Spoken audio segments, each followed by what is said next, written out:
നബി മുഹമ്മദ് മുസ്തഫ സല്ലല്ലാഹു അലൈഹി വസല്ലമ തങ്ങൾ അവിടുന്ന് പറഞ്ഞു തരികയാണ് രണ്ട് വാചകങ്ങൾ.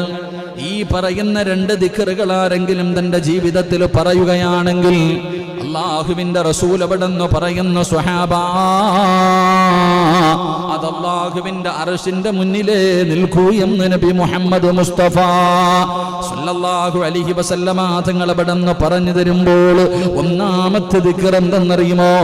അല്ലാഹുവിന്റെ പ്രവാചകം പറയുകയാണ്, ലാ ഇലാഹ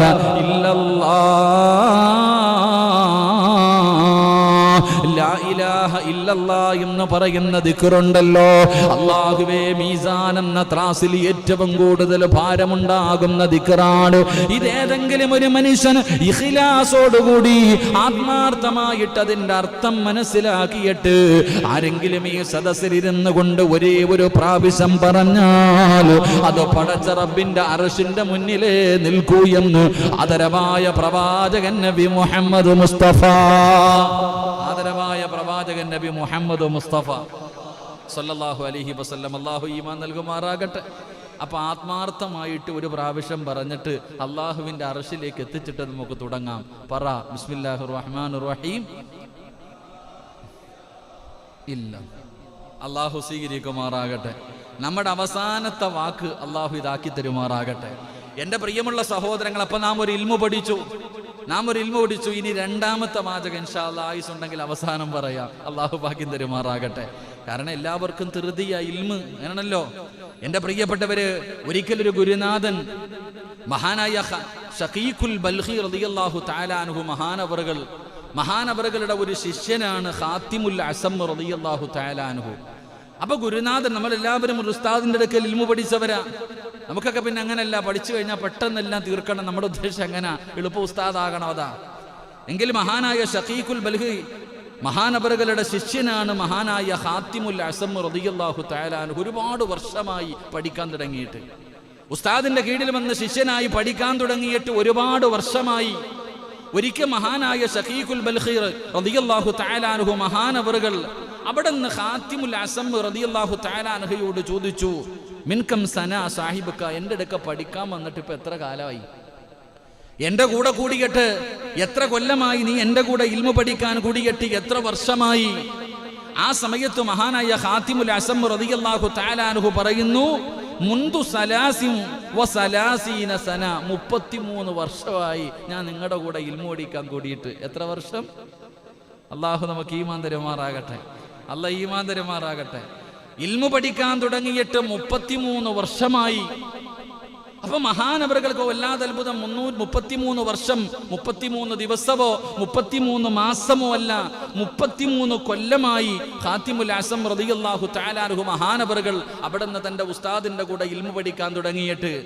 ഉസ്താദ് അവിടുന്ന് ചോദിച്ചു, ഫഹാദാ തഅലംതു മിന്നീ ഫീ ഹാദിഹിൽ മുദ്ദ, ഈ 33 കൊല്ലം കൊണ്ട് നീ എൻ്റെ അടുക്കൽ നിന്ന് എന്ത് ഇൽമാണ് പഠിച്ചത്? 33 വർഷമായി നീ എൻ്റെ അടുക്കൽ നിന്ന് ഇൽമു പഠിക്കുന്നുണ്ടല്ലോ, ഈ 33 വർഷം കൊണ്ട് നീ എന്ത് ഇൽമാണ് പഠിച്ചത്? അവിടുന്ന് പ്രിയപ്പെട്ട ഉസ്താദ് ചോദിക്കുമ്പോ അവിടുന്ന് മഹാനായ ഖാത്തിമുൽ അസം തങ്ങൾ പറയുകയാണ്, കാല സമാനിയ മസായില, 33 വർഷം കൊണ്ട് 7 മസലയാണ് ഞാൻ പഠിച്ചത്. 33 വർഷം കൊണ്ട് ഞാൻ 7 മസല പഠിച്ചു. അള്ളാഹു നമുക്ക് ഈമാൻ തരുമാറാകട്ടെ. ഒരു ഗുരുനാഥനോട് തന്റെ ശിഷ്യൻ പറയുകയാണ്, 33 വർഷം ഞാൻ അങ്ങയുടെ ശിഷ്യനായിരുന്നു. ഉസ്താദ് ചോദിച്ചു, നീ എന്തു പഠിച്ചു ഈ 33 കൊല്ലം കൊണ്ട്?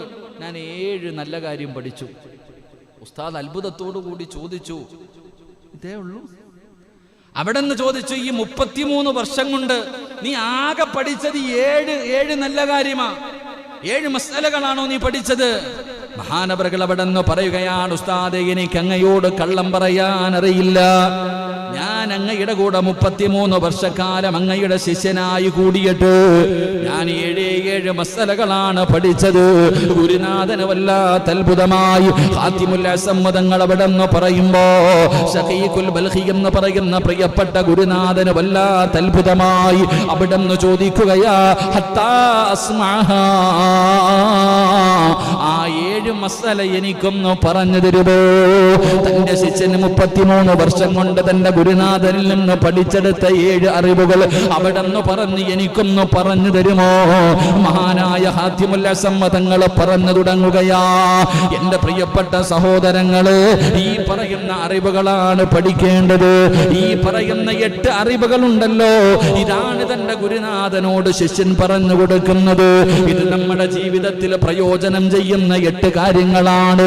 ഇത് നമ്മുടെ ജീവിതത്തിൽ പ്രയോജനമാണ്. ഇതാരെങ്കിലും തന്റെ ജീവിതത്തിൽ മുറുകെ പിടിച്ച അവന്റെ ദുനിയാവും ആഖിറവും രക്ഷപ്പെടുകയാണ്.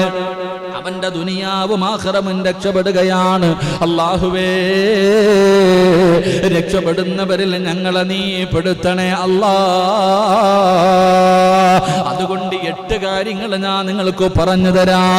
ഈ പറയുന്ന 8 നന്മകൾ നിങ്ങൾ പഠിച്ചു വെച്ചോ, നിങ്ങൾ ജീവിതത്തിൽ സൂക്ഷിച്ചോ, എങ്കിൽ നിങ്ങളുടെ ദുനിയാവും ആഖിറവും രക്ഷപ്പെടുകയാണ്. നിങ്ങൾ അല്ലാഹുവിന്റെ സ്വർഗ്ഗത്തിന്റെ അവകാശികളാണ്. അല്ലാതെ ഒരു ചെവിയിലൂടെ കേട്ട് മറു ചെവിയിലൂടെ കളഞ്ഞ ഖസ്റത് ദുനിയാ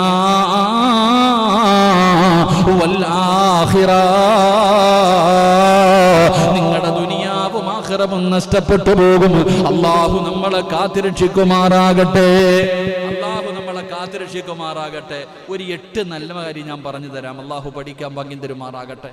അപ്പൊ ഇൻഷാ അല്ലാഹ് ഉസ്താദിനോട് ശിഷ്യം പറഞ്ഞു കൊടുത്തതാ, അതുപോലെ ഞാൻ നിങ്ങൾക്ക് പറയാം. നിങ്ങൾ എൻ്റെ ശിഷ്യന്മാരൊന്നുമല്ല, എങ്കിലും ഇൽമു പറഞ്ഞു തരണമല്ലോ. അൽഹംദുലില്ലാ. അല്ലാഹു പഠിക്കാൻ ഭാഗ്യം തരുമാറാകട്ടെ. അല്ലാഹു പഠിക്കാൻ ഭാഗ്യം തരുമാറാകട്ടെ. അപ്പൊ മഹാനായ ശഖീഖുൽ ബൽഖി തങ്ങൾ ചോദിച്ചു തന്റെ ശിഷ്യനോട്, എന്താണ് ഒന്നാമത്തെ മസ്അല? ഒന്നാമത്തെ മസ്അല എന്താ? മഹാനവറുകൾ അവിടെ നിന്ന് പറഞ്ഞു തുടങ്ങുകയാണ്. ഒന്നാമതായിട്ട് അവിടെ നിന്ന് പറഞ്ഞു കൊടുത്ത കാര്യം എന്തെന്നറിയുമോ? നളർതു ഇലാ ഹാദിഹിൽ ഖൽഖി കുല്ലു വാഹിദിൻ യുഹിബ്ബു മഹ്ബൂബാ. ഖാത്തിമുൽ അസം തങ്ങൾ പറയുന്നു, ഞാൻ ജനങ്ങളിലേക്ക് നോക്കി. എല്ലാവർക്കും അവരിഷ്ടപ്പെടുന്ന ഒരു വ്യക്തിയുണ്ട്, എല്ലാവർക്കും സ്നേഹിക്കാൻ ഒരാളുണ്ട്. എല്ലാവരും ഓരോ വ്യക്തികളെ സ്നേഹിക്കുന്നു. കാമുകിമാരുള്ളവരുണ്ട്, കൂട്ടുകാരുള്ളവരുണ്ട്, ഭാര്യമാരുള്ളവരുണ്ട്. എല്ലാവർക്കും ഒരു കൂട്ടുകാരനുണ്ട്. എല്ലാവരും പലരെയും സ്നേഹിക്കുന്നുണ്ട്. പക്ഷേ മഹാനവറുകൾ അവിടെ നിന്ന് പറയുകയാ, എത്ര കണ്ട് സ്നേഹിച്ചാലും, ഓരോ മനുഷ്യനും എത്ര വലിയ ആത്മാർത്ഥമായിട്ട് ആരെയൊക്കെ സ്നേഹിച്ചാലും, ആ സ്നേഹിക്കുന്നവര് മുഴുവനും ഇദാ വസല ഇലാ ഖബരിഹി, ഖബറിന്റെ ചാരത്ത് വരെ എല്ലാവരും വരുന്നുള്ളൂ.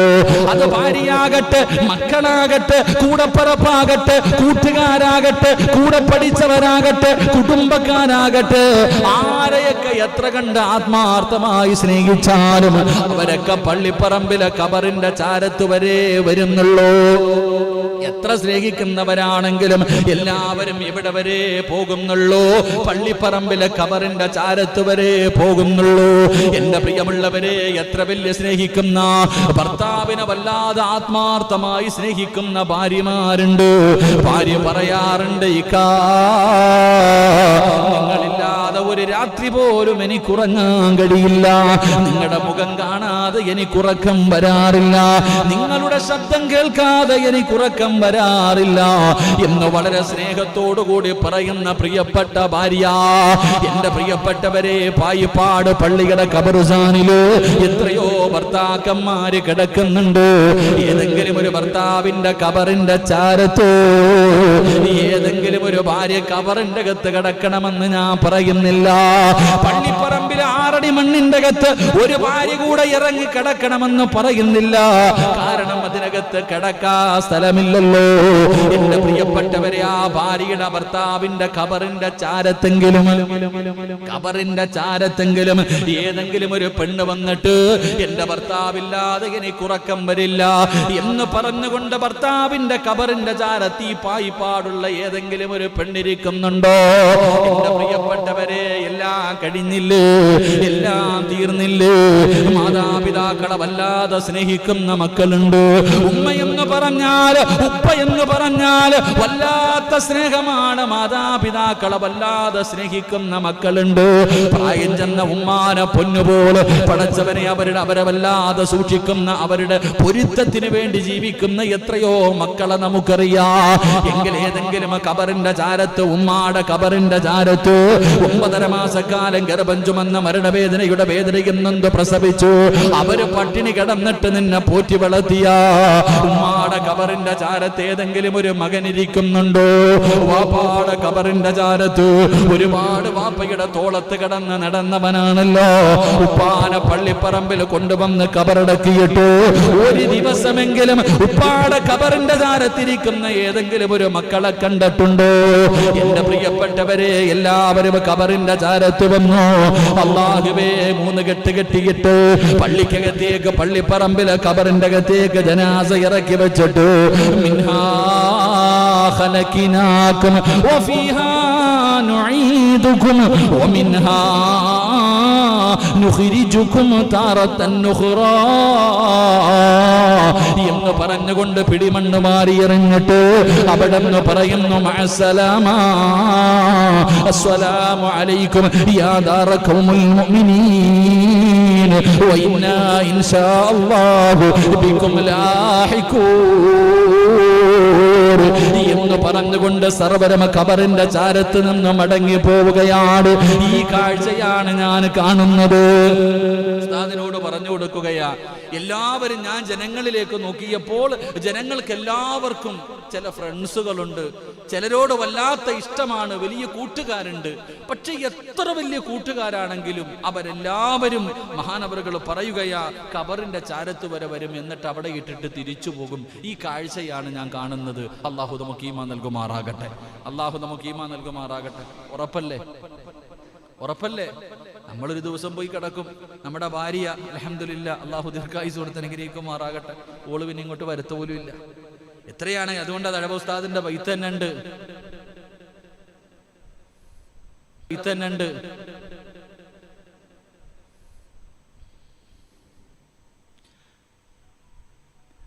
മൈനർ യതീമായി കൺതടം ഒലിച്ചില്ലേ, മണവാട്ടിയെയും വിട്ടതത്ഭുതമല്ലേ, കെട്ടിപ്പിടിച്ചവൾ ചുംബനം തന്നില്ലേ, അന്യന്റെ മെത്തയിൽ പെട്ടതത്ഭുതമല്ലേ. എത്ര മനോഹരമായ വരികളാ അല്ലേ? പെണ്ണുമ്പിള്ള പറയാറുണ്ട്, കാങ്ങളില്ലാതെ ഇനി ഒരു ജീവിതം ഇല്ല. 40 കഴിഞ്ഞ് 4 മാസം കഴിഞ്ഞ അൽഹംദുലില്ലാ അടുത്ത കല്യാണം അല്ലേ? ഒരിക്കലും പിരിയില്ല എന്ന് പറഞ്ഞ ഭാര്യ, കെട്ടിപ്പിടിച്ച് ചുംബനം തന്ന് നിങ്ങൾ എൻ്റെ ജീവനാണെന്ന് പറഞ്ഞ ഭാര്യ, കുറച്ച് കഴിഞ്ഞപ്പോ 4 മാസവും 10 ദിവസവും ഇദ്ദയൊക്കെ കഴിഞ്ഞപ്പോ, അല്ലെങ്കിൽ ഒരു കൊല്ലം കഴിഞ്ഞപ്പോ കുടുംബക്കാരെല്ലാരും കൂടെ പിടിച്ച് അടുത്ത് കെട്ടിച്ചു. ഇപ്പൊ പിന്നെ ഇദ്ദയില്ല. അള്ളാഹു ഈമാൻ. ആരൊക്കെ അപ്പൊ ഇദ്ദ ഇരിക്കണില്ല? ഇപ്പൊ ഇദ്ദ എന്തൊക്കെ, എന്തിനാ, ആരൊക്കെയാ? ഇദ്ദയും മറ്റുള്ള കാര്യങ്ങളൊന്നും പലരും ഇരിക്കുന്നുമില്ല. അതിന്റെ ഗൗരവം പലരും മനസ്സിലാക്കുന്നില്ല. 4 മാസവും 10 ദിവസവും ഭർത്താവ് മരണപ്പെട്ടു പോയ പെണ്ണിരിക്കണം, തലാക്ക് ചൊല്ലപ്പെട്ട പെണ്ണ് ഇദ്ദ ഇരിക്കണം. ആരാപ്പ ഇരിക്കാം? ഇദ്ദ എന്ന് പറഞ്ഞാൽ എന്താണെന്ന് അതൊരു ചടങ്ങ്, വെറും ഒരു ചടങ്ങ് അത്ര തന്നെ. ഭർത്താവ് മരണപ്പെട്ട് കഴിഞ്ഞാൽ ഭാര്യ, പണ്ടൊക്കെ പെണ്ണുങ്ങൾ ആരോടും സംസാരിക്കാറില്ല, പുറത്തിറങ്ങാറില്ല. അല്ലാഹു അലം. ഇപ്പോഴത്തെ അവസ്ഥയോ? TV വെച്ചുകൊണ്ടായിരിക്കുന്നത്. ഹാളി വന്നിരിക്കാൻ പറ്റാത്തതുകൊണ്ട് റൂമിനകത്ത്. എന്ത് ഇദ്ദ ഇപ്പ? അള്ളാഹു നമുക്ക് ഈമാൻ നൽകി അനുഗ്രഹിക്കുമാറാകട്ടെ. മഹാനായ ഷഖീഖുൽ ബൽഖി തങ്ങളോട് തന്റെ ശിഷ്യൻ പറഞ്ഞു കൊടുക്കുക, അപ്പൊ ഞാൻ ഭൂമിയിലുള്ള ജനങ്ങളോട് എല്ലാവരോടും നോക്കിയപ്പോ എല്ലാവർക്കും ഒരു സുഹൃത്തുണ്ട്, പക്ഷെ എല്ലാവരും ഖബറിന്റെ ചാരത്ത് വരെ വരൂ. അപ്പൊ പിന്നെ അവരുമായി കൂട്ടുകൂടിയിട്ട് കാര്യമില്ലല്ലോ. അവരുമായി കൂട്ടുകൂടിയിട്ട് കാര്യമില്ലല്ലോ. എല്ലാവരും പള്ളിപ്പറമ്പിലെ ഖബറിന്റെ ചാരത്ത് വന്നിട്ട് മടങ്ങി പോകുമ്പോൾ അവരുടെ കൂടെ കൂട്ടുകൂടിയിട്ട് യാതൊരു കാര്യവുമില്ല. അപ്പോഴാണ് ഞാനൊരു ഇൽമു പഠിക്കുന്നത്. മഹാനായ ആദരവായ പ്രവാചകൻ നബി മുഹമ്മദ് മുസ്തഫ സല്ലല്ലാഹു അലൈഹി വസല്ലമ തങ്ങൾ പറയുകയാണ്, ഇദാ മാത ഇബ്നു ആദം ഇൻ ഖതഅമലുഹു ഇല്ലാ മിൻ സലാ. ആദമിന്റെ മക്കൾ മരണപ്പെട്ടു കഴിഞ്ഞാൽ, ഒരു മനുഷ്യൻ മരണപ്പെട്ടു കഴിഞ്ഞാൽ അവന് പ്രയോജനമുള്ള മൂന്ന് കാര്യങ്ങളേ ഉള്ളൂ. പള്ളിപ്പറമ്പിലെ ഖബറിന്റെ അകത്തവന്റെ കൂടെ പോകുന്ന 3 നന്മകളേ ഉള്ളൂ. അല്ലാഹുവിന്റെ പ്രവാചകൻ അവിടെന്ന് പറയുകയാണ്, ഒന്നാമത്തെ കാര്യം എന്തെന്നറിയുമോ? റസൂലുള്ളാഹി തങ്ങൾ പറയുകയാ, സദഖത്തുൻ ജാരിയ. ജാരിയായ സദഖകളുണ്ടല്ലോ, പള്ളിക്ക് വേണ്ടി കൊടുത്തത്, മദ്രസകൾക്ക് വേണ്ടി കൊടുത്തത്, നല്ല കാര്യങ്ങൾക്ക് വേണ്ടി കൊടുത്തത്. ആ ജാരിയായ സദഖ പള്ളിപ്പറമ്പിലെ ഖബറിന്റെ അകത്ത്, ഈ പായിപ്പാട് പള്ളിയുടെ ഖബർസ്ഥാനിൽ കിടക്കുന്ന എത്രയോ പേര് അല്ലാഹുവേ, പലരും മാതാപിതാക്കൾക്ക് വേണ്ടി ദുആ ചെയ്യുന്നതിന് വേണ്ടി അവിടുന്ന് സദഖ കൊടുത്തവരുണ്ടല്ലോ. പള്ളിക്ക് വേണ്ടി കൊടുത്തിട്ട് ഖബറിന്റെ അകത്ത് പോയവരുണ്ടല്ലോ. എന്റെ പ്രിയപ്പെട്ടവരെ, അവരുടെ ഖബറിലേക്ക് ഒഴുകിയെത്തുന്നതാണ് ജാരിയായ സദഖ. രണ്ടാമതായിട്ട് പ്രവാചകൻ പറയുന്നു, വലദുൻ സാലിഹുൻ യദഊലഹു. ദുആ ചെയ്യുന്ന സ്വാലിഹായ സന്താനങ്ങളുണ്ടല്ലോ, ദുആ ചെയ്യുന്ന സ്വാലിഹായ സന്താനങ്ങൾ. അവിടെയും നമുക്ക് പഠിക്കേണ്ട ചില കാര്യമുണ്ട്. എങ്ങനെയാ മുത്തുനബി പറഞ്ഞേ സല്ലല്ലാഹു അലൈഹി വസല്ലം? പ്രവാചകൻ എങ്ങനെയാ പറഞ്ഞേ? ദുആ എങ്ങനെ പറഞ്ഞു? സാലിഹായ മക്കൾ എന്ന് പറഞ്ഞിട്ട് നിർത്തിയില്ല. നല്ലതുപോലെ കേട്ടോ. സാലിഹായ മക്കൾ എന്ന് പറഞ്ഞാൽ അവിടെ ചിന്തിക്കേണ്ട കാര്യമുണ്ട്. പള്ളി വരും, നിസ്കരിക്കും, സദഖ കൊടുക്കും, എല്ലാ കാര്യങ്ങളും ചെയ്യും. അങ്ങനെയുണ്ട്. ചില മക്കളെന്ന് പറഞ്ഞാൽ എല്ലാ കാര്യത്തിനും മുൻപന്തിയിലുണ്ടാകും, എല്ലാ നല്ല കാര്യത്തിനും മുൻപന്തിയിലുണ്ടാകും, നോമ്പ് പിടിക്കും, എല്ലാ കാര്യങ്ങൾക്കും. പക്ഷേ മാതാപിതാക്കൾ മരിച്ചു കഴിഞ്ഞാൽ അവരെ കുഴിയിലിട്ട് കഴിഞ്ഞാൽ പിന്നെ അങ്ങോട്ട് പോകത്തില്ല. അങ്ങനെയുള്ളവനെ കിട്ടിയിട്ട് കാര്യമുണ്ടോ? വെടി കൊണ്ടതുപോലെ ഇരിക്കാതെ ഉള്ളത് പറ. താടിയുടെ നീളം ഇങ്ങവരെ കാണും, ചിലപ്പോൾ തഴമ്പൊക്കെ ഉണ്ടാകും. പക്ഷെ അത്തായി അമ്മായും കൊണ്ടുവന്ന് അവിടെ ഇട്ട് കഴിഞ്ഞാൽ അവരായി അവരുടെ പാടായി, അസ്സലാമു അലൈക്കും, ടാറ്റ, കഴിഞ്ഞു. ഇനി അങ്ങ് ആഖിറത്തിൽ അതല്ല. എന്താ പറഞ്ഞ്? യദഊലഹു, ദുആ ചെയ്യണം. മാതാപിതാക്കൾ, മരിച്ചുപോയ മാതാപിതാക്കൾക്ക് എൻ്റെ ഉപ്പാന് പുറത്തു കൊടുക്ക്, എൻ്റെ ഉമ്മാന് പുറത്തു കൊടുക്ക്, എൻ്റെ ഉപ്പായ്ക്ക് സ്വർഗം കൊടുക്ക്. പള്ളിയിലെ ഉസ്താദ് ചെയ്യുന്നതിനേക്കാളും നല്ലതല്ലേ വാപ്പ നീ ചെയ്യണത്? സ്വന്തം വാപ്പായ്ക്ക് വേണ്ടി സ്വന്തം മകൻ ചെയ്യുന്നതിന്റെ അത്രയും വലിയ ഉസ്താദ് ചെയ്ത സ്വീകരിക്കില്ല എന്നല്ല, അത് ഇത്തിരി കൂടെ അപ്പുറം, അൽഹംദുലില്ലാ. എങ്കിലും നമ്മൾ ചെയ്യുന്നതിന് അത്രയും വരുമോ? ഞാൻ എൻ്റെ അത്തായ്ക്ക് വേണ്ടി ദുആ ചെയ്യണ പോലെ ഷാജിയാണ് ദുആ ചെയ്തിട്ട് കാര്യമുണ്ടോ? ഇല്ല.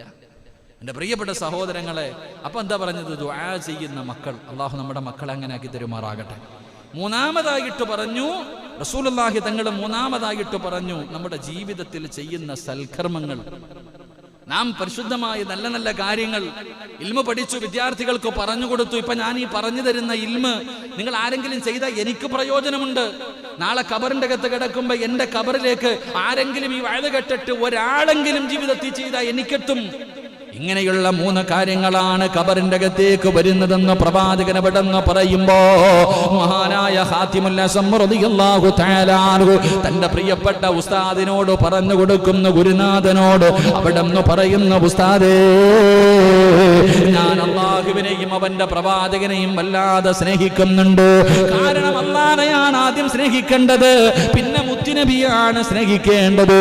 അല്ലാഹുവിനെയും അവന്റെ പ്രവാചകനെയും സ്നേഹിക്കാതെ വേറെ ആരെയും സ്നേഹിച്ചിട്ട് കാര്യമില്ലല്ലോ. അവരെ സ്നേഹിക്കണമെന്നാണ് അള്ളാന്റെ വിശുദ്ധമായ ഖുർആൻ പറയുന്നത്. അള്ളാഹുവിനെ ഇഷ്ടപ്പെട്ടാലല്ലേ സ്വർഗമുള്ളൂ, മുത്തുനബിയെ സ്നേഹിച്ചാലല്ലേ ശഫാഅത്തുള്ളൂ, ഹൗദുൽ കൗസറുള്ളൂ, ജന്നാത്തുൽ ഫിർദൗസ് എന്ന് പറയുന്ന സ്വർഗമുള്ളൂ. അതുകൊണ്ട് അവിടെന്ന് പറയുന്നു, അള്ളാഹുവിനെയും അവന്റെ പ്രവാചകനെയും ഞാൻ സ്നേഹിച്ചു കഴിഞ്ഞാൽ പിന്നെ ഞാൻ എന്റെ കൂട്ടുകാരനാക്കി തെരഞ്ഞെടുക്കുന്നത് ആരെയെന്നറിയുമോ? ഫജഅൽതുൽ ഹസനാതി മഹബൂബാ. നല്ല കാര്യങ്ങളെ സ്നേഹിക്കാൻ തുടങ്ങി.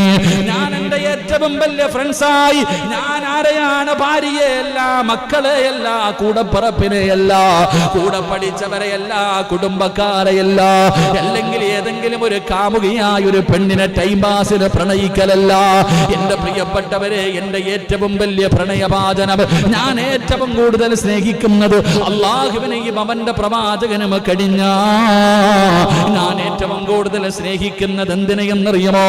പണത്തിനെയല്ല, കൊട്ടാരങ്ങളെയല്ല, അധികാരങ്ങളെയല്ല, സുന്ദരികളായ പെണ്ണുങ്ങളെയല്ല, ഈ ദുനിയാവിന്റെ ആഡംബരമല്ല. ഞാൻ എന്റെ ജീവിതത്തിൽ ഏറ്റവും കൂടുതൽ സ്നേഹിക്കുന്നത് പള്ളിപ്പറമ്പിലെ കബറിന്റെ അകത്ത് എന്റെ കൂടെ വരുന്ന നല്ല കാര്യങ്ങളെയാണ്. അമലുന സ്വാലിഹാ, സൽക്കർമ്മങ്ങളെയാണ് ഞാൻ സ്നേഹിക്കാൻ തുടങ്ങിയത്. എന്റെ പ്രിയപ്പെട്ടവരെ, നമസ്കാരത്തെ സ്നേഹിക്കാൻ തുടങ്ങി. ഖുർആൻ ഓതുന്നതിന് ഒരു ലഹരിയായി കാണാൻ തുടങ്ങി. ദിക്റുകൾ പറയുന്നത് വല്ലാത്ത ലഹരിയാണ്. എനിക്കും നിങ്ങൾക്കും തെറ്റുപറ്റിയത് അവിടെയാണ്, നമ്മൾക്ക് പിഴവ് സംഭവിച്ചത് അവിടെയാണ്. എന്റെ പ്രിയമുള്ളവരെ, നമ്മൾ കരുതിയിരിക്കുന്നത് ഏറ്റവും വലിയ സുഖം കിട്ടുന്നത് സുന്ദരിയായ ഒരു പെണ്ണിന് കെട്ടിപ്പിടിച്ച് കിടക്കുമ്പോഴാണെന്നുള്ളത് നമ്മുടെ തെറ്റിദ്ധാരണയാ. അല്ലെങ്കിൽ ഫോണിലൂടെ ഒരു പെണ്ണിനോട് സംസാരിക്കുമ്പോഴുള്ള ലഹരിയാണ്, അല്ലെങ്കിൽ കള്ളു കുടിക്കുമ്പോഴുള്ള ലഹരിയാണ്, അല്ലെങ്കിൽ അതുപോലെയുള്ള അള്ളാഹു ഇഷ്ടപ്പെടാത്ത കാര്യങ്ങൾ ചെയ്യുന്നതിൽ വല്ലാത്ത ലഹരിയുണ്ട് എന്ന് കരുതുന്ന മുസ്ലിമേ, ഒരിക്കലും അങ്ങനെ കരുതരുത്. ഏറ്റവും വലിയ ലഹരി ഏതെന്നറിയോ? അള്ളാഹുവിന്റെ മുന്നിൽ 2 റക്അത്തൊന്ന് നിസ്കരിക്കാൻ നിന്ന് നോക്കൂ. ഏറ്റവും വലിയ ലഹരി അതാണ്, ഏറ്റവും വലിയ സന്തോഷം അതാണ്. അള്ളാഹുവിന്റെ പരിശുദ്ധമായ ഖുർആൻ എടുത്തിട്ട് ആ ഖുർആൻ ഓതേണ്ട രീതിയിൽ ഒതുവെടുത്തിട്ട് മനസമാധാനത്തോടെ ആരും കാണാതെ എവിടെയെങ്കിലും പോയിരുന്നിട്ട് ഖുർആനിലെ ഏതെങ്കിലും 114 അധ്യായങ്ങളിൽ ഏതെങ്കിലും ഒരു അധ്യായം എടുത്തിട്ട് അള്ളാഹുവിന്റെ തൃപ്തി മാത്രം കരുതിയിട്ട് ഓതി നോക്കു മനുഷ്യ. അതിനെപ്പോലെ ലഹരിയുള്ള പിന്നെ എന്താ ലോകത്തുള്ളത്? ഏറ്റവും വലിയ സംഗീതം അതാണല്ലോ. നിങ്ങൾ എത്രയും വലിയ യേശുദാസിന്റെ പാട്ട് കേൾക്കുന്നവരുണ്ട്, ഒരുപാട് ഗായകന്മാര് ഗായികമാര് അവരുടെ പാട്ട് കേട്ട് ആസ്വദിക്കുന്ന മുസ്ലിമേ, 2 ദിവസം അല്ലാഹുവിന്റെ ഖുർആൻ ഉണ്ടല്ലോ, നിങ്ങൾ 2-3 ദിവസം അല്ലാഹുവിന്റെ ഖുർആൻ എടുത്തു വെച്ചൊന്ന് ഓതുന്നതൊന്ന് കേട്ട് നോക്ക്.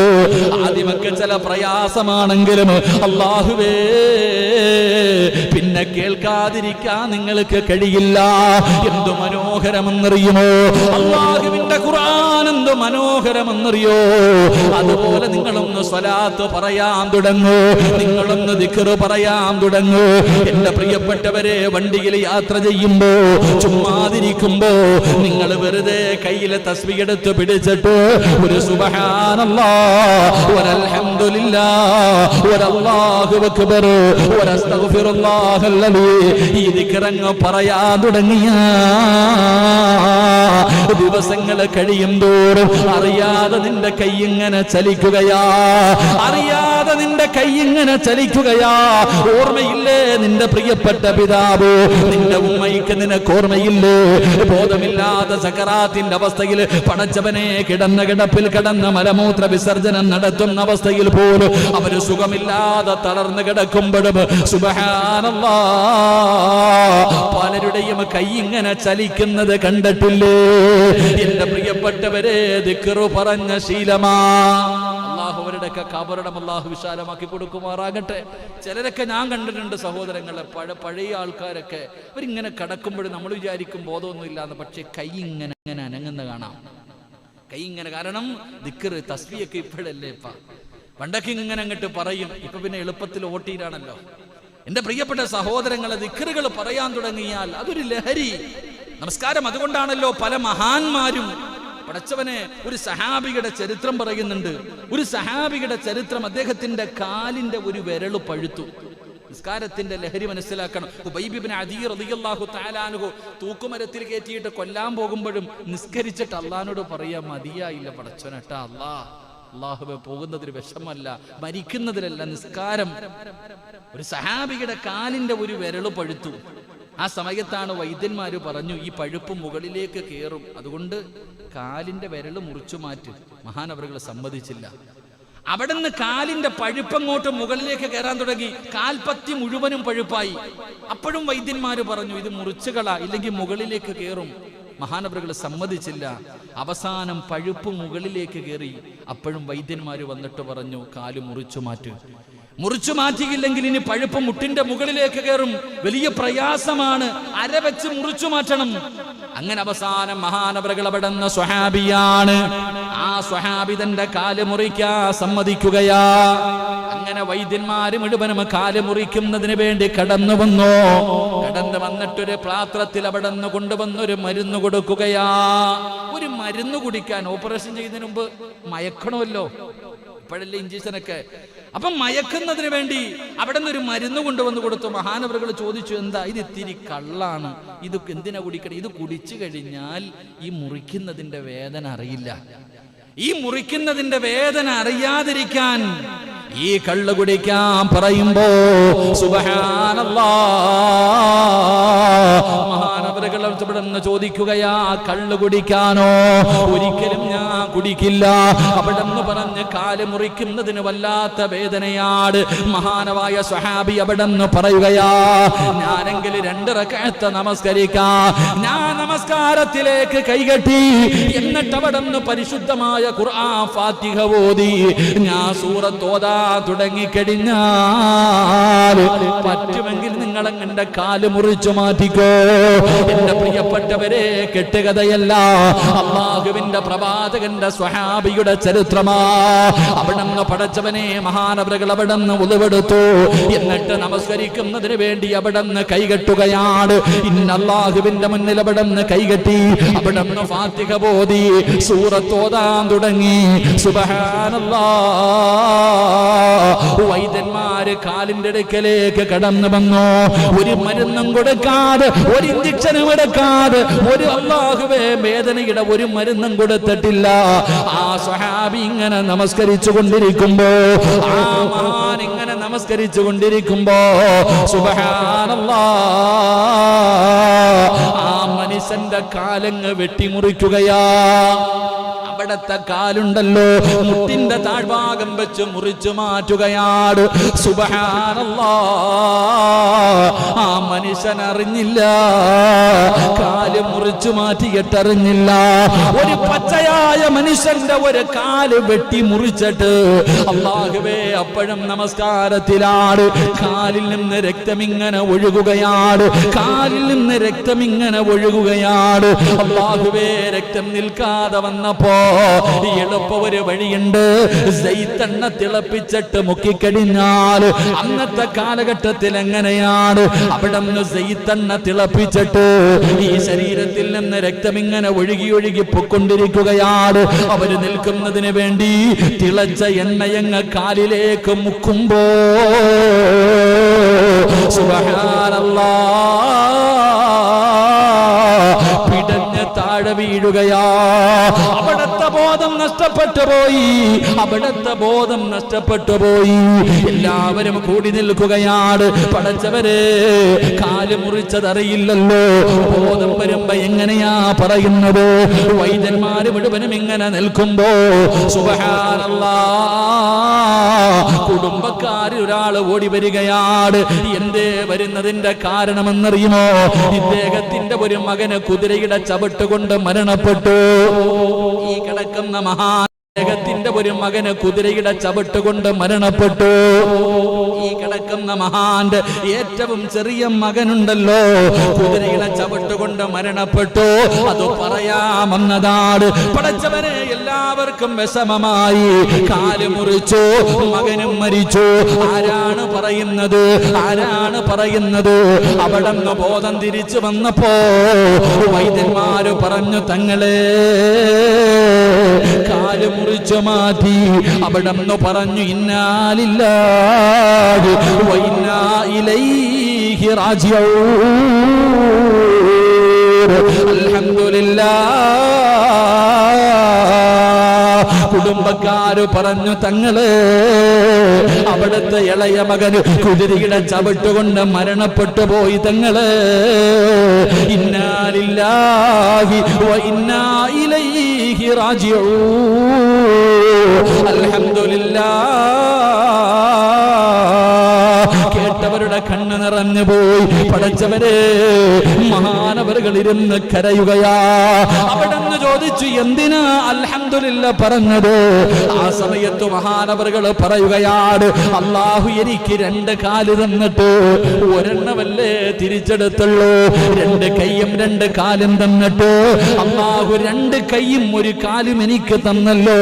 ഒരെണ്ണമല്ലേ തിരിച്ചെടുത്തുള്ളൂ. അതുകൊണ്ട് അൽഹംദുലില്ലാ. രണ്ടാമത് അൽഹംദുലില്ലാ പറഞ്ഞത് എന്തിനെന്നറിയുമോ? അല്ലാഹു 7 മക്കളെ തന്നിട്ട് ഒരെണ്ണത്തിനെയല്ലേ തിരിച്ചെടുത്തുള്ളൂ. ബാക്കി 6 എണ്ണത്തിന് എനിക്ക് അല്ലാഹു നൽകിയല്ലോ. അൽഹംദുലില്ലാ. അവിടുന്ന് പടച്ചവനെ സ്തുതിക്കുകയാ. എന്നിട്ടിരുന്ന് കരയുകയാണ്.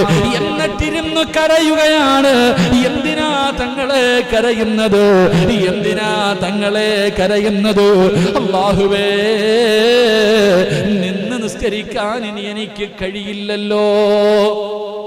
നിന്ന് നിസ്കരിക്കാറ് അള്ളാന്റെ മുന്നിൽ നിന്ന് നിസ്കരിക്കുമ്പോ ഒരു സുഖമുണ്ടായിരുന്നല്ലോ. ഇനി മുതൽ ഒറ്റക്കാലല്ലേ, എനിക്ക് ഒരുപാട് നേരം നിന്ന് നിസ്കരിക്കാൻ കഴിയില്ലല്ലോ അല്ലാ. അതിന്റെ ദുഃഖം കൊണ്ട് കരഞ്ഞു പോയതാ. ഞാൻ പറഞ്ഞു വന്നത് എന്തെന്നറിയുമോ? എന്റെ പ്രിയപ്പെട്ടവരെ, നിങ്ങളൊന്ന് നിസ്കരിച്ചു നോക്കൂ. നിസ്കരിക്കേണ്ട രീതിയിൽ നിസ്കരിച്ചു നോക്കൂ. ഖുർആൻ ഓതേണ്ട രീതിയിൽ ഖുർആൻ ഓതി നോക്കൂ. ദിക്റുകൾ പറയേണ്ട രീതിയിൽ അതിനെ വെറും ഒരു ചടങ്ങായി കാണാതെ ഹയ്യാല സലാ ഹയ്യാലൽ ഫലാ എന്ന് ബാങ്ക് വിളിക്കുമ്പോ ഓടി വന്ന് കുത്തലല്ല, ഓടി വന്ന് തലകീഴായി വീടലല്ല. പടച്ചവനെ, അതിനെ എന്ന് സ്നേഹത്തോട് അതെന്റെ ബാധ്യതയാണെന്ന് കരുതിയിട്ട് ഒന്ന് നിസ്കരിച്ചു നോക്ക് മുസ്ലിമേ. ഒന്ന് ഖുർആൻ ഓതി നോക്ക് മുസ്ലിമേ. അത് നിന്റെ ജീവിതത്തിലെ രക്ഷയാ, നാളെ ആഖിറത്തിലും രക്ഷയാ. അല്ലാഹുവേ, നല്ല കാര്യങ്ങളെ സ്നേഹിക്കാ നീ ഞങ്ങൾക്ക് ഭാഗ്യം തരണേ അല്ലാ. അതുകൊണ്ട് എന്റെ പ്രിയപ്പെട്ടവരോട്, എന്റെ പ്രിയപ്പെട്ട സഹോദരങ്ങളോട് അമലുകളെ സ്നേഹിക്കാൻ നോക്ക്. അതിനെ സ്നേഹിച്ചു കഴിഞ്ഞാൽ ഖബറിൽ കൂടെ വരും. അല്ലാഹു ഭാഗ്യം തരുമാറാകട്ടെ. അല്ലാഹു ഭാഗ്യം തരുമാറാകട്ടെ. നിസ്കരിച്ച ഖബറിൽ വരുവോ? പറ, നിസ്കരിച്ച ഖബറിൽ വരുവോ? വരുവോ? നിങ്ങൾ നിസ്കരിക്കുന്ന നിസ്കാരം ഖബറിൽ വരുവോ? ഖുർആൻ ഓതുന്നത് വരുവോ? ദിക്ർ പറയുന്നത് വരുമോ? സദഖ കൊടുക്കുന്നത് വരുമോ? കൂടെ കിടന്ന ഭാര്യ വരുവോ? പോയിന്റ്. കൂടെ കിടന്ന മക്കൾ വരുവോ? ചെലവിന് കൊടുത്ത കൂട്ടുകാർ വരുവോ? ഇല്ല. എല്ലാം എവിടെ വരെ വരും? അവിടെ വന്ന് മണ്ണും വാരിയിട്ട്, അത് എറിയുക, വാരിയിട്ട് മണ്ണ് വാരിയിട്ട് വലിച്ചെറിയുക. ദ്രോഹം പോയി കിട്ടിയല്ലോടാ, 5 പാദം പോയി കിട്ടിയല്ലോ. അൽഹംദുലില്ലാ. വാരി എറിയ. അല്ലാഹു നമുക്ക് ഈമാൻ തരുമാറാകട്ടെ. ഒരു സുഖം നിങ്ങൾക്ക് അറിയണമെങ്കിൽ ഈ പകലുള്ള ജമാഅത്തൊക്കെ ഇവിടെ വന്ന് ചെയ്യുന്നത്, നിങ്ങൾ ഇന്ന് രാത്രി എഴുന്നേറ്റ് നിസ്കരിക്കും മനുഷ്യ. ആരും കാണാതെ രാത്രി എഴുന്നേറ്റ് നിസ്കരിച്ചു നോക്ക്. അതൊരു ലഹരിയാ, വല്ലാത്ത ഒരു സുഖമുള്ള കാര്യമാ. എന്റെ പ്രിയപ്പെട്ട സഹോദരങ്ങളെ, രാത്രിയുടെ നിസ്കാരം, തഹജ്ജുദ് നിസ്കാരം, അല്ലാഹു നിസ്കരിക്കാൻ ഭാഗ്യം തരുമാറാകട്ടെ. തഹജ്ജുദ് നിസ്കരിക്കണ ആരെങ്കിലും ഉണ്ടെങ്കിൽ ഒന്ന് കൈപൊക്കിക്കേ. നിസ്കാരം അല്ലാഹു നിസ്കരിക്കാൻ ഭാഗ്യം തരുമാറാകട്ടെ. തഹജ്ജുദ് നിസ്കരിക്കണ ആരെങ്കിലും ഉണ്ടെങ്കിൽ ഒന്ന് കൈപൊക്കിക്കേ. 5 പേരുണ്ട്. അല്ലാഹു നിങ്ങളെ സ്വർഗത്തിന്റെ അവകാശികളിൽ പെടുത്തുമാറാകട്ടെ. അല്ലാഹു സ്വർഗത്തിന്റെ അവകാശികളിൽ പെടുത്തുമാറാകട്ടെ. ഒരാമീൻ പറ. 5 പേര് മാത്രം മതിയോ? നമുക്കൊന്നും പോണ്ടേ? 5 പേര് മാത്രം പോയാൽ മതിയോ? നമുക്ക് പോകണ്ടേ? കുറെ കാലം കൊണ്ട് വാഴ്ന്നു കേൾക്കുന്നുണ്ടല്ലോ. തഹജ്ജുദ് നിസ്കാരത്തിന്റെ മഹത്വം ഒരുപാട് കാലം കൊണ്ട് കേൾക്കുന്നുണ്ടല്ലോ. എന്റെ പ്രിയപ്പെട്ട സഹോദരങ്ങളെ, അതിനെയാണ് സ്നേഹിക്കേണ്ടത്. ആ നമസ്കാരത്തെയാണ് സ്നേഹിക്കേണ്ടത്. പകല് നിസ്കരിക്കാൻ എല്ലാവരെ കൊണ്ടും പറ്റും, രാത്രി നമസ്കരിക്കാൻ എല്ലാവരെ കൊണ്ടും പറ്റാറില്ല. കാരണം അത് നാട്ടുകാര് കാണുന്നില്ല, കൂട്ടുകാര് കാണുന്നില്ല. ഇവൻ 5 നേരവും പള്ളിയിൽ വന്ന് നിസ്കരിക്കുന്നവനാണെന്ന് ആരും പറയാറില്ല. പക്ഷേ ചിലപ്പോൾ നിന്റെ കൂടെ കിടന്ന ഭാര്യ പോലും അത് കാണണമെന്നില്ല. എന്റെ പ്രിയപ്പെട്ട മുസ്ലിമേ, ആ നമസ്കാരത്തെ മുറുകെ പിടിക്കൂ. ആ നമസ്കാരത്തിന്റെ മഹത്വം ഞാൻ നിങ്ങൾക്ക് പറഞ്ഞു തരട്ടെ. മഹാനായ സയ്യിദുനാ ഉമർ ഇബ്നുൽ ഖത്താബ് ഖത്താബ്, ഉമർ ഇബ്നുൽ ഖത്താബ് റളിയല്ലാഹു തആല അൻഹുവിന്റെ പ്രിയപ്പെട്ട മകനുണ്ടല്ലോ മഹാനായ ഇബ്നു ഉമർ റളിയല്ലാഹു തആല അൻഹു, അവിടുന്ന് ഒരു സംഭവം പറയുകയാ. തഹജ്ജുദ് നിസ്കാരം പാതിരാത്രി ആരും കാണാതെ എഴുന്നേറ്റ് നിസ്കരിക്കുന്ന മുസ്ലിമേ, തതജാഫാ ജുനൂബുഹും അനിൽ മളാജി, പാതിരാത്രിയുടെ നിശബ്ദതയിൽ എഴുന്നേറ്റ് നിസ്കരിക്കുന്നവര്. മഹാനായ ഉമർ ഇബ്നുൽ ഖത്താബ് റളിയല്ലാഹു തആല അൻഹുവിന്റെ പ്രിയപ്പെട്ട മകനുണ്ടല്ലോ ഇബ്നു ഉമർ റളിയല്ലാഹു തആല അൻഹു പറയുകയാണ്, എല്ലാ ദിവസവും സുബഹി നമസ്കാരം കഴിയുമ്പോ അല്ലാഹുവേ പള്ളിക്കകത്ത് ബിലാൽ തങ്ങളെ ബാങ്ക് വിളിച്ചു, അസ്സലാത്തു ഖൈറും മിനന്നൗം. അവിടുന്ന് ബാങ്ക് വിളിക്കുമ്പോഴേ പള്ളി നിറയുകയാണ്. മസ്ജിദുൻ നബവിയിൽ സുബഹി ബാങ്ക് വിളിക്കുമ്പോഴേ പള്ളി നിറയുകയാ. എല്ലാവരും പള്ളിക്കകത്ത് വന്നു. അല്ലാഹുവിന്റെ റസൂൽ അവിടുന്ന് നമസ്കരിക്കാൻ കടന്നു വന്നു. അവിടുന്ന് പ്രവാചകൻ ഇമാമത്ത് നിന്നു. എന്റെ പ്രിയപ്പെട്ട സഹോദരങ്ങളെ, നമസ്കാരം കഴിഞ്ഞിട്ട് അല്ലാഹുവിന്റെ പ്രവാചകന് അവിടുന്ന് സ്വഹാബത്തിനോട് സംസാരിക്കുകയാ. അല്ലാഹുവിന്റെ റസൂൽ സല്ലല്ലാഹു അലൈഹി വസല്ലം അവിടുന്ന് നമസ്കാരം കഴിഞ്ഞിട്ട് സഹാബത്തിന്റെ അടുക്കൽ തിരിഞ്ഞിരിക്കും. എന്നിട്ട് ചോദിക്കും, സഹാബ ഇന്നലെ ആരെങ്കിലും സ്വപ്നം കണ്ടോ? സഹാബ നിങ്ങൾ ആരെങ്കിലും സ്വപ്നം കണ്ടോ? അല്ലാഹുവിന്റെ റസൂലിനോട് പല സ്വഹാബത്തും അവിടുന്ന് സ്വപ്നം കണ്ടിട്ട് പറയുകയാ. പലരും അല്ലാഹുവിന്റെ റസൂലിനോട് ചോദിക്കും, നബിയേ ഞാൻ ഇന്നലെ രാത്രി ഒരു സ്വപ്നം കണ്ട് നബിയേ, അതിന്റെ അടയാളം എന്താണ്? അതിന്റെ വിവക്ഷ എന്താണ്? സ്വപ്നത്തിന്റെ വ്യാഖ്യാനം എന്താണ്? പലരും അല്ലാഹുവിന്റെ പ്രവാചകനോട് സ്വപ്നം കണ്ടതിനെ കുറിച്ച് പറയും. പ്രവാചകൻ അവിടുന്ന് മറുപടി പറഞ്ഞു കൊടുക്കും. അല്ലാഹുവിന്റെ പ്രവാചകൻ കണ്ട സ്വപ്നം സ്വഹാബത്തിനോട് പറയും. മഹാനായ ഇബ്നു ഉമർ റളിയല്ലാഹു തആല അൻഹു അവിടുന്ന് ചിന്തിക്കുന്നു, അല്ലാ ഞാനൊരു സ്വപ്നവും കാണാറില്ലല്ലോ. എന്റെ പ്രിയപ്പെട്ട സഹോദരങ്ങളെ, മഹാനായ ഇബ്നു ഉമർ റളിയല്ലാഹു തആല അൻഹു നോക്കുമ്പോൾ എല്ലാ ദിവസവും സഹാബത്തൊക്കെ വന്നിട്ട്, നബിയെ ഞാൻ ഇന്നലെ ഒരു സ്വപ്നം കണ്ടു, അതിന്റെ വ്യാഖ്യാനം എന്താ? പ്രവാചകൻ പറഞ്ഞു കൊടുക്കും. ഇബ്നു ഉമർ റളിയല്ലാഹു തആല ചിന്തിച്ച് പ്രശ്നം, ഞാൻ ഒന്നും കാണുന്നില്ലല്ലോ അല്ലാ. അതങ്ങനെ ചിലരങ്ങനെ, ചിലർ ഒരു സ്വപ്നവും കാണാറില്ല, പിന്നെ ചിലർ പിന്നെ സ്വപ്നജീവികളായി പോകും, അത് മാത്രം കാണുന്നവരുണ്ട്. അല്ലാഹു ഈമാൻ തരുമാറാകട്ടെ. അല്ലാഹ് ഈമാൻ തരുമാറാകട്ടെ. നിങ്ങൾ കാണാറുണ്ടോ? നിങ്ങൾ സ്വപ്നം കാണാറുണ്ട്? പരമനുഷ്യന്മാരെ കാണാറുണ്ടോ?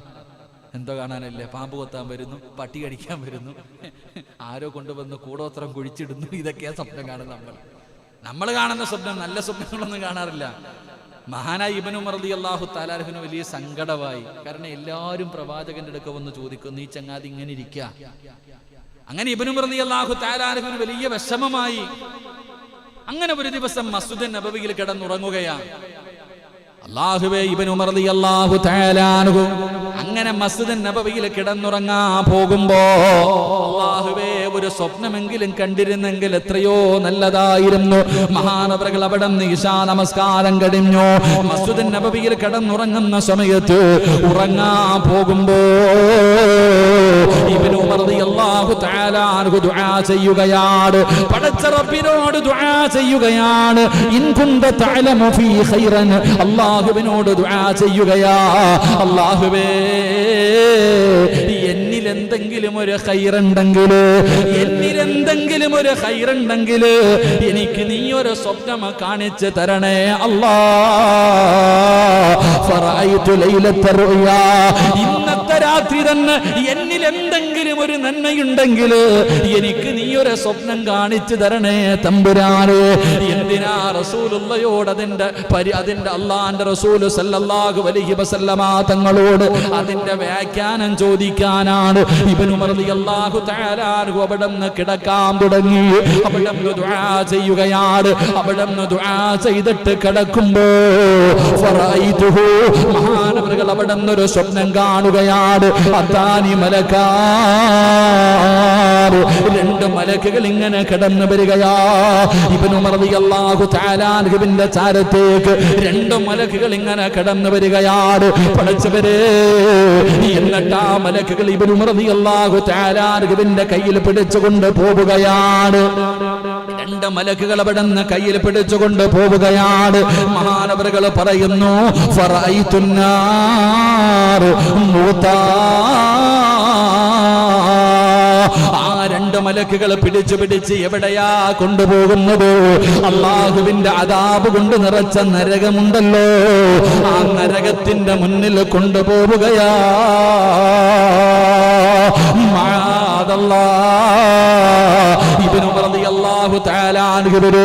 മലക്കുകൾ ആ സ്വപ്നത്തിൽ ഇങ്ങനെ പിടിച്ച് നരകത്തിന്റെ മുന്നിൽ കൊണ്ടുപോയി.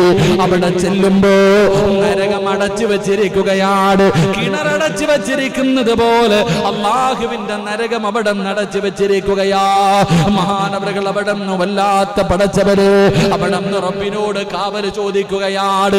എന്റെ പ്രിയപ്പെട്ട സഹോദരങ്ങള്, മഹാനായ ഇബ്നു ഉമർ റളിയല്ലാഹു തആല അൻഹു അവിടെ നിന്ന് സ്വപ്നം കണ്ടു. രാവിലെ എഴുന്നേറ്റു. അല്ലാഹുവേ, തന്റെ പ്രിയപ്പെട്ട സഹോദരിയാണ്, അല്ലാഹുവിന്റെ റസൂലിന്റെ ഭാര്യയാണ്, മുത്തുനബിയുടെ ഭാര്യയാണ് തന്റെ പ്രിയപ്പെട്ട സഹോദരി. എന്റെ പ്രിയപ്പെട്ട സഹോദരങ്ങളെ, അല്ലാഹുവിന്റെ റസൂലിനോട് ഈ സ്വപ്നവ്യാഖ്യാനം നേരിട്ട് പോയി ചോദിച്ചില്ല. കൂടപ്പുറപ്പിനോട് പറഞ്ഞു ഇതിന്റെ വ്യാഖ്യാനം ഒന്ന് ചോദിക്കാൻ. ഞാൻ കണ്ട സ്വപ്നം ഇതാണ്, സഹോദരിയോട് പറഞ്ഞു കൊടുത്തു. അങ്ങനെ അല്ലാഹുവിന്റെ പ്രവാചകന്റെ മുന്നില് മഹാനായ ഉമർ റളിയല്ലാഹു തആല അൻഹുവിന്റെ പ്രിയപ്പെട്ട മകനുണ്ടല്ലോ, ആ മകൻ കണ്ട സ്വപ്നത്തെ കുറിച്ച് റസൂലുള്ളാഹി തങ്ങളോട് ഇബ്നു ഉമർ റളിയല്ലാഹു തആല അൻഹുവിന്റെ സഹോദരി അവിടെ നിന്ന് മുത്തുനബിയോട് ഈ സ്വപ്നത്തിന്റെ വ്യാഖ്യാനം ചോദിക്കുകയാ. ആ സമയത്ത് അല്ലാഹുവിന്റെ റസൂൽ പറഞ്ഞ മറുപടി എന്തെന്നറിയുമോ? നിഅമർ റജുലു അബ്ദുല്ലാഹ് ലൗ കാന യുസല്ലി ബില്ലൈൽ. അല്ലാഹുവിന്റെ റസൂൽ പറയുകയാണ്, ഇബ്നു ഉമർ നല്ലവനാണ്, ഒരുപാട് നല്ല കാര്യങ്ങൾ ചെയ്യുന്നവനാണ്, അല്ലാഹുവിന് ഇഷ്ടപ്പെട്ടവനാണ്. പക്ഷേ രാത്രി ഒന്ന് 2 റക്അത്ത് നിസ്കരിച്ചിരുന്നെങ്കിൽ എത്രയോ നല്ലതാ. അല്ലാഹുവിന്റെ റസൂൽ പറയുകയാണ്, അവിടെ നിന്ന് ചരിത്രത്തിൽ കാണാം, നിഅമർ റജുലു അബ്ദുല്ലാഹ് ലൗ കാന യുസല്ലി ബില്ലൈൽ. 2 റക്അത്ത് നമസ്കരിച്ചിരുന്നെങ്കിൽ എത്രയോ നല്ലതാ. മഹാനായ ഇബ്നു ഉമർ തങ്ങൾ പറയുകയാണ്, വമാ തറക്തു മിൻഹു അൻ കാന റസൂലുള്ളാഹ്. അല്ലാഹുവിന്റെ പ്രവാചകൻ അങ്ങനെ പറഞ്ഞതിനു ശേഷം ഞാൻ മരിക്കുന്നത് വരെ തഹജ്ജുദ് മുടക്കിയിട്ടില്ല എന്ന ചരിത്രം പറയുമ്പോ പാതിരാത്രി കയ്യിൽ പിടിച്ചിട്ട് നരകത്തിന്റെ മുന്നിൽ വരെ വിളിച്ചു കൊണ്ടുപോയി. അവിടെ ചെല്ലുമ്പോൾ നരകമടച്ചിട്ടിരിക്കുകയാ. ഇതിന്റെ വ്യാഖ്യാനമായിട്ട് അല്ലാഹുവിന്റെ റസൂൽ പറഞ്ഞു കൊടുത്തത്, അവിടെ നിന്ന് രാത്രിയുടെ നിശബ്ദതയിൽ എഴുന്നേറ്റ് നിസ്കരിക്കാരാ. എന്റെ പ്രിയപ്പെട്ടവരെ, മടിയല്ലേ ഈ വഅദ് പറയുന്ന എനിക്കാണെങ്കിലും ഈ കേൾക്കുന്ന നിങ്ങൾക്കാണെങ്കിലും നമുക്ക് വല്ലാത്ത മടിയാണ്. എങ്കിൽ എത്രയോ പ്രായമുള്ളവർ, രോഗം പിടിച്ചവർ, തിരക്കുള്ളവർ രാത്രി 12 മണിക്ക് 1 മണിക്ക് വന്ന് കിടന്നുറങ്ങിയാൽ സുബ്ഹാനല്ലാഹ്, നമ്മൾക്ക് അലാറം വെച്ചിട്ട് കിടന്നാലും കേൾക്കാറില്ല. പടച്ചവരെ 12 മണിക്ക് 1 മണിക്ക് വന്ന് കിടക്കുന്നവനാണെങ്കിലും 4 മണിയായ ഒരാലാറവും വേണ്ട. സുബഹിക്ക് ബാങ്ക് വിളിക്കുന്നതിന് മുമ്പ് ആരോ വിളിച്ചു വിട്ടതുപോലെ എഴുന്നേക്കുന്നവരുണ്ടല്ലോ, നിസ്കരിക്കുന്നവരുണ്ടല്ലോ. അവർക്ക് അല്ലാഹു തരുന്ന പ്രതിഫലം കേട്ടോ. തഹജ്ജുദ് നിസ്കരിക്കുന്നവരെ മഹാനായ മുത്തുനബിയാണ് പറയുന്നത്, അല്ലാഹുവിന്റെ പ്രവാചകനാണ് പറയുന്നത്, ഖുർബത്തുൻ ഇലല്ലാഹ്. തഹജ്ജുദ് നിസ്കരിക്കുന്നവർക്ക് അല്ലാഹുവുമായിട്ടൊരടുപ്പമുണ്ടാകുമെന്ന് നബി മുഹമ്മദ് മുസ്തഫ സല്ലല്ലാഹു അലൈഹി വസല്ലമ തങ്ങൾ പറയുകയാണ്. തഹജ്ജുദ് നിസ്കരിക്കുന്നവർ അല്ലാഹുവിന്റെ അടുത്ത ദാസന്മാരാ. അതുകൊണ്ടാ പറഞ്ഞത്, എനിക്ക് കഴിയില്ല, നിങ്ങളിൽ പലർക്കും കഴിയില്ല. നമ്മൾ വിചാരിക്കും നിസ്കരിക്കണമെന്ന്, നമ്മളിൽ പലർക്കും പറ്റാറില്ല. കാരണം അത് അല്ലാഹ് ഇഷ്ടപ്പെട്ടവർക്കേ കഴിയത്തുള്ളൂ, അല്ലാഹു ഇഷ്ടപ്പെട്ടവരെ നിസ്കരിക്കത്തുള്ളൂ. മഹാനായ പ്രവാചകൻ പറയുകയാണ്, തഹജ്ജുദ് നിസ്കരിക്കുന്ന മനുഷ്യ, അല്ലാഹുവേ, അല്ലാഹ് അല്ലാഹുവേ എത്ര വലിയ പ്രതിഫലമെന്നറിയോ, എത്ര വലിയ പ്രതിഫലമെന്നറിയോ. പടച്ചവരെ, ജീവിതത്തിൽ ഞാനും നിങ്ങളും ഒരുപാട് തെറ്റ് ചെയ്യുമല്ലോ. നമ്മൾ പറയും ഉസ്താദേ തെറ്റിന്റെ അകത്ത് പെട്ടുപോകുന്നു, കള്ള് കുടിക്കുന്ന ഉസ്താദേ എത്ര വിചാരിച്ചിട്ടും നിർത്താൻ പറ്റുന്നില്ല, വീടി വലിക്കുന്നു, ലഹരി വസ്തുക്കൾ ഉപയോഗിക്കുന്നു, പടച്ചവനെ മോശമായ രീതിയിൽ നടക്കുന്നു, അന്യ പെണ്ണുമായി ഫോണിലൂടെ സംസാരിക്കുന്നു, ടിവിയുടെ ഫ്രണ്ടിലാണ് ഉസ്താദ്, എത്ര നന്നാകണമെന്ന് പറഞ്ഞാലും പറ്റുന്നില്ല, എത്ര വിചാരിച്ചിട്ടും നേരെയാകുന്നില്ല. എങ്കിലും ഒരു നന്മ പറഞ്ഞു തരാ. ലോകത്തിന്റെ നേതാവാ പറയുന്നത്, ഏതെങ്കിലും ഒരു മനുഷ്യനെ തഹജ്ജുദ് നിസ്കരിച്ചാൽ അവനെ അല്ലാഹു പാപങ്ങളിൽ നിന്ന് സംരക്ഷിക്കുമെന്ന് ആദരവായ പ്രവാചകർ നബി മുഹമ്മദ് മുസ്തഫ സല്ലല്ലാഹു അലൈഹി വസല്ലമ തങ്ങൾ പറയുകയാ, നിന്റെ കള്ളുകുടി മാറണോ, നിന്റെ പലിശ തീറ്റി മാറണോ, നിന്റെ വ്യക്തിഗത സ്വഭാവങ്ങൾ മാറണോ, ഏത് മോശമായ കാര്യമാണെങ്കിലും മാറ്റണമെന്ന് നിനക്ക് ആഗ്രഹമുണ്ടോ, എങ്കിലും മുടങ്ങാതെ നീ ഒരു 10 ദിവസം ഒന്ന് തഹജ്ജുദ് നിസ്കരിച്ചു നോക്ക്. അല്ലാഹുവേ, പിന്നെ കള്ള് നിന്റെ മുന്നിൽ വെച്ചാ നീ കുടിക്കൂല. അല്ലാഹു നിന്നെ സംരക്ഷിക്കുകയാണ്. തെറ്റിലേക്ക് വീഴാതെ അല്ല തന്നെ നിന്നെ സംരക്ഷിക്കുകയാ. അത് പടച്ചവനിലേക്ക് അടുക്കുമ്പോ കിട്ടുന്ന രണ്ടാമത്തെ പ്രതിഫലമാണ്. 3